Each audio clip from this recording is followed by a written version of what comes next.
Hey there, I'm Terry with Ultramarine Soapworks, and this is another Ultramarine short. I'm sliding these videos in between other teaching videos just to keep you inspired. These videos won't show the whole making of the soap, they'll show the pouring and the swirling and then maybe the cutting. This will just give you an idea of how I poured it and hopefully get you some inspiration for your next batch. The bright colors were inspired by the new year and also my birthday month, so this is all about celebration.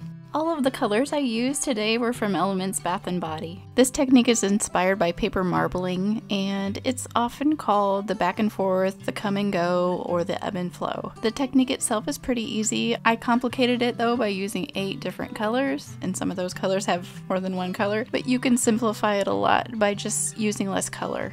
Basically, you just need your batter to stay fluid longer, and I have a video where I talk about how to get your batter to stay fluid longer, and I'll link it here. But also you need a fragrance that stays fluid long. So you need to use a fragrance that doesn't accelerate or a fragrance that actually decelerates trace. For this one I used Apple Sage, and that's from Brambleberry. I love how it turned out. I started pouring when my batter was definitely trace but very thin. And I did that because I knew my batter was going to thicken up as I went. That's why I started at a thin trace. Kind of went against my instincts because I normally like to swirl and pour when the batter is not so thin, but it worked to my favor this time. That's what I would recommend actually, as long as your batter is definitely emulsified, because it always thickens up. Usually on the top of your batch you want it to be the best looking, so you don't want it to be too thick where you're just glopping it in and it's not going to swirl as well. If you would like to purchase this full recipe with the ingredients and the amounts, I have that for sale on my website. And if you want a free recipe that's a palm-free and vegan recipe, I did use the same recipe I used on my 2021 soap. So if you could check that out, that's a free recipe, but it just gives percentages and how to put it into soap calc.